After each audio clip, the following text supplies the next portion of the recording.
Hello friend, welcome to share market live. मैं हूं सागर और आज अपने इस वीडियो में हम बात करेंगे कि आज ऐसा बाजार में क्या हुआ कि जो बैंक शेयर है और एनबीएफसी शेयर है उनकी जोरदार पिटाई होती हुई दिखाई दी है। जबकि यहाँ पे आरबीआई ने आज 0.4% का यहाँ पे सरप्राइज रेट कट किया। यहाँ पे सुबह 10 बजे यहाँ पे आरबीआई की प्रेस कॉन्फ्रेंस थी और यहाँ पे आरबीआई ने ऐलान किया कि यहाँ पे आरबीआई ने यहाँ पे रेपो रेट में 40 बेसिस पॉइंट का रेट कट किया है। लेकिन उसके बावजूद भी दोस्तों यहाँ पे बैंक और एनबीएफसी शेयर जितने भी फाइनेंशियल स्टॉक्स थे उनकी जोरदार पिटाई होती हुई नजर आई। तो यहाँ पे कुछ ऐसे बड़े कारण हैं जिसके बारे में आज इस वीडियो में हम बात करने वाले हैं। दोस्तों ये बहुत ही इंपॉर्टेंट होगा क्योंकि आगे भी इन सारी चीजों का असर बैंक स्टॉक्स पे आगे देखने को मिल सकता है।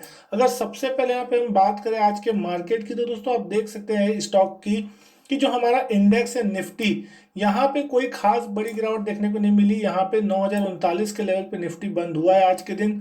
0.74% निफ्टी गिरता हुआ दिखाई दिया। लेकिन यहाँ पे अगर हम बात करें फाइनेंशियल स्टॉक्स की सेक्टोरियल इंडाइसेस से, तो बैंक निफ्टी सबसे बड़ा कल्प्रेट था। यहाँ पे आज के दिन 2.5% की बड़ी गिरावट यहाँ पे देखने को मिली। और उसके साथ ही साथ अगर हम बात करें निफ्टी फाइनेंशियल सर्विसेज की, तो 3% ये इंडेक्स भी यहाँ टूटता हुआ दिखाई दिया। और अगर बात कर ले पब्लिक सेक्टर बैंक के इंडेक्स की, तो यहाँ पे 0.86% यहाँ पे गिरता हुआ दिखाई दिया पीएसयू बैंक इंडेक्स। और अगर प्राइवेट सेक्टर बैंकों की बात करें तो लगभग 3% के आसपास तक प्राइवेट सेक्टर बैंक इंडेक्स जो है वो यहाँ पे गिरता हुआ दिखाई दिया। तो ये समझ साफ आता है कि यहाँ पे फाइनेंशियल स्टॉक जो है वो बुरी तरीके से पिटते हुए दिखाई दे रहे हैं। IT index, metal index, pharma index यहाँ पे हरे निशान में जाके यहाँ पे क्लोज होते हुए दिखाई दे रहे हैं। तो यहाँ पे इन्होंने बाजार को बचाने का काम किया। लेकिन पूरी जो गिरावट थी पूरी तरीके से यहाँ पे बैंकिंग और फाइनेंशियल स्टॉक से आती हुई दिखाई दे रही है। अगर हम यहाँ पे बात कर ले आज के दिन बैंकिंग स्टॉक के बारे में, तो यहाँ पे जो सबसे बड़ा गिरावट देखने को मिला वो मिली एक्सिस बैंक में। यहाँ पे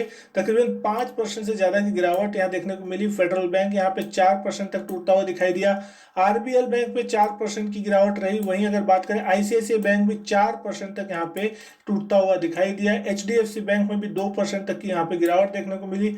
इंडसइंड बैंक 2% तक टूटता हुआ दिखाई दिया। पीएनबी एक 1.3% टूटा और एसबीआई में 0.5% की गिरावट देखने को मिली। यहाँ पे अगर पॉजिटिव शेयर की बात करें तो कोटक महिंद्रा बैंक और बैंक ऑफ बड़ौदा ही दो ऐसे शेयर थे जो पॉजिटिव में बंद होने में कामयाब रहे। कोटक महिंद्रा बैंक 1.2% यहाँ पे लगभग चढ़ता हुआ दिखाई दिया और बैंक ऑफ बड़ौदा में भी 0.13% की यहाँ पे तेजी देखने को मिली। लेकिन सबसे बड़ा सवाल ये है कि बाजार को आखिर यहाँ पे क्यों पॉलिसी पसंद नहीं आई, क्योंकि यहाँ पे जो आरबीआई ने यहाँ पे सरप्राइज रेट किया वो अच्छा खासा था। लेकिन यहाँ पे बाजार नाखुश होता हुआ दिखाई दिया। 40 बेसिस पॉइंट यहाँ पे सरप्राइज रेट कट हुआ। बाजार को ये डेफिनेटली पसंद आया कि यहाँ पे आरबीआई ने जो है रेट कट का ऐलान किया। लेकिन जो इम्पोर्टेंट बात थी, जिस चीज से बाजार यहाँ पे सहमता हुआ दिखाई दिया या नाखुश दिखाई दिया, उसकी सबसे बड़ी कारण तो ये थी पहली कि आरबीआई ने ये कहा कि जो हमारे देश की अर्थव्यवस्था है इस पूरे साल के लिए जीडीपी ग्रोथ जो है वो नेगेटिव में रह सकती है। और साथ ही साथ यहाँ पे जो मॉरिटोरियम है उसको 3 महीने के लिए और बढ़ा दिया गया। जैसे कि पहले हम जानते हैं कि 31 मई तक के लिए मॉरिटोरियम दिया गया था सभी ग्राहकों के लिए जो बैंक से लोन लेते हैं। लेकिन अब इसको 3 महीने के लिए और बढ़ा के 31 अगस्त तक कर दिया गया है। जिस कारण से दोस्तों यहाँ पे बैंकिंग शेयर और साथ ही साथ जो नॉन बैंकिंग फाइनेंशियल सर्विस में जो काम करती कंपनियां उनके ऊपर यहाँ पे खास कर दबाव देखने को मिलेगा। और इसके कारण यहाँ पे बैंकों को जो है वो एक्स्ट्रा प्रोविजनिंग करनी पड़ सकती है और करनी ही पड़ेगी, क्योंकि इसका कोई और चारा तो होगा नहीं। और दूसरा, इसके बाद यहाँ पे जो उनके फाइनेंशियल्स पे दबाव आता हुआ दिखाई देगा और आगे चल के अगर वहाँ पे कुछ एनपीए होते हैं या उनके प्रॉफिट्स में गिरावट आती है तो उसको बाजार यहाँ पे अब बचाने की कोशिश कर रहा है। और मार्केट को ये चीजें पसंद नहीं आई कि अब यहाँ पे जिस तरीके से कई लोग ऐसे होते हैं जो लोन देना चाहते हैं लेकिन लोन खाली मॉरिटोरियम मिल रहा है करके वो लोन नहीं चुकाते, तो उसका भी असर यहाँ पे जो है बैंकों के और एनबीएफसी शेयर में देखने को मिलेगा। बैंकिंग स्टॉक्स तो ले दे के थोड़ा बहुत अपने आप को बचा लेंगे, लेकिन जो एनबीएफसी कंपनियां जो कि बैंक से लोन लेती है तो उन लोगों के ऊपर यहाँ पे ज्यादा प्रॉब्लम देखने को मिल सकती है। तो ये सारी चीजें जो है बाजार को पसंद नहीं आई। और फिर आपने देखा कि जिस तरीके से यहाँ तेज गिरावट देखने को मिली, Bajaj finance, Bajaj Finserv, HDFC limited, NBFC कंपनियां यहाँ पे 6-6, 7-7, 8-8% तक की तेज गिरावट यहाँ पे हमको इंट्राडे में देखने को मिली। बैंकिंग स्टॉक भी थी जो ऊपरी लेवल से बैंक निफ्टी सुबह के करीब लगभग 10 बजे के आसपास जब तक यहाँ पे पॉलिसी का ऐलान नहीं हुआ था तब तक यहाँ पे पॉजिटिव कामकाज कर रहा था, लेकिन उसके बाद सडनली यहाँ पे मार्केट में गिरावट देखने को मिली और दिन के लोएस्ट लेवल के आसपास जाके यहाँ पे बंद होता हुआ दिखाई दिया।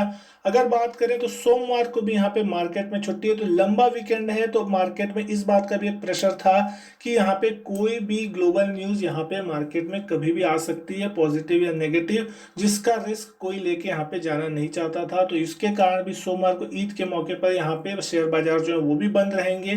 तो यहाँ पे इन सारी चीजों ने भी यहाँ पे बाजार में जो है वो प्रॉब्लम क्रिएट करते हुए दिखाई दिए।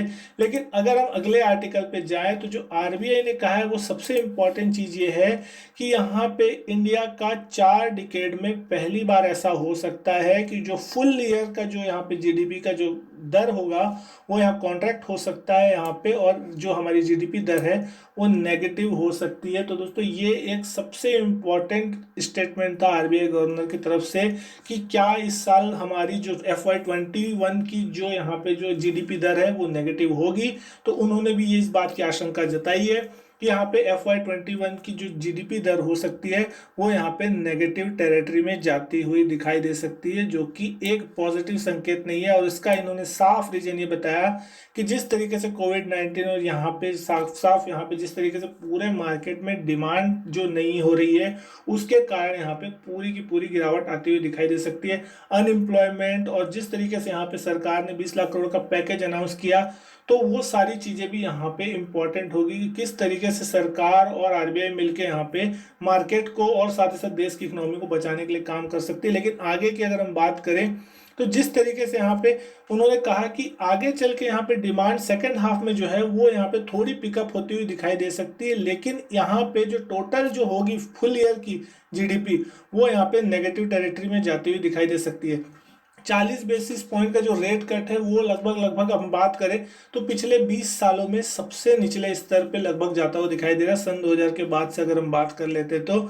लेकिन यहाँ पे जो सबसे इम्पॉर्टेंट चीज है उनके जीडीपी में अनुमान घटाने का कारण वो था यहाँ पे डिमांड में स्लो डाउन, जो कि यहाँ पे साफ हर जगह देखने को मिल रहा है। आपने भी देखा होगा कि यहाँ पे जिस तरीके से सभी लोग अपने यहाँ पे खर्चे पे कंट्रोल करते हुए दिखाई दे रहे हैं, और यहाँ पे बहुत से मॉल्स हो गए चाहे कोई भी संस्थान हो गए वहाँ पे सिर्फ लिमिटेड खरीदारी हो रही जो कि डेली यूजेस की चीजें हैं, और आलतू फालतू की चीजें खरीदने से लोग यहाँ बच रहे हैं। तो डेफिनेटली वो सारे बिजनेसेस यहाँ पे इम्पैक्ट होते हुए दिखाई देंगे जिनका कारोबार जो है वो नॉन एसेंशियल में आता है। अगर वो खाने पीने की सामान या डेली नीड्स के सामान बेचते हैं तब तो वहाँ पे डिमांड है, लेकिन अगर सोने चांदी की ले लें या आप ज्वेलरी डिजाइन की ले लें या कोई इंपॉर्टेंट चीज जो महंगी चीजें होती है वहां पे लोग अभी बचने की कोशिश कर रहे हैं। तो ये सारी चीजें भी इंपॉर्टेंट है, और साथ ही साथ जो प्राइवेट कंजप्शन जो कि आम आदमी करता है वहां पे भी बहुत ज्यादा डिमांड का जो है वो स्लो डाउन देखने को मिल रहा है। तो ये सारी चीजें और साथ ही साथ जो लॉकडाउन होगा और यहाँ पे जो गरीबों की जो समस्याएं हैं वहां तक उनको खाना पहुंचाना, जो सरकार का खर्चा यहाँ पे बढ़ता हुआ जा रहा है, क्योंकि जिस तरीके से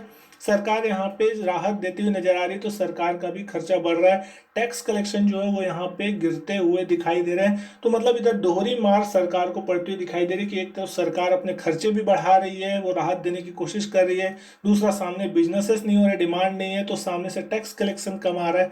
मतलब समझ सकते हैं कि दोनों तीनों तरफ से यहाँ पे जो है वो देश के सामने प्रॉब्लम होती हुई दिखाई दे रही है। यहाँ पे अगर हम बात कर ले बहुत से ब्रोकरेजेस हाउस की, तो उन्होंने भी ये माना है कि यहाँ पे जून के क्वार्टर में जो कॉन्ट्रैक्शन है हमारे वो ऑलमोस्ट 45% तक यहाँ पे हो सकता है। और जिस तरीके से यहाँ पे जो 20 लाख करोड़ का पैकेज दिया गया है उसका भी बहुत इम्पैक्ट अगर करने की कोशिश भी की जाए तो भी यहाँ पे जो फुल फाइनेंशियल ईयर की जो यहाँ पे प्रिडिक्शन की जा रही है वो कहीं ना कहीं 5% नेगेटिव ग्रोथ की यहाँ पे प्रिडिक्शन की जा रही है। और पूरे दुनिया के लिए भी यहाँ पे कह दिया गया है कि इस साल जो वर्ल्ड जीडीपी होगी वो भी यहाँ पे नेगेटिव टेरिटरी में होती हुई दिखाई दे सकती है। तो दोस्तों यहाँ पे सबसे इंपॉर्टेंट चीज़ यही चीज़ें हैं कि यहाँ पे पूरी दुनिया की इकोनॉमी यहाँ पे रिसेशन में जाती हुई दिखाई दे रही है, और साथ ही साथ हमारा देश का इकोनॉमी भी जो है वो पहली बार यहाँ पे, पहली बार तो नहीं लेकिन बहुत सालों के बाद यहाँ पे नेगेटिव ग्रोथ के तरफ बढ़ता हुआ दिखाई दे रहा है।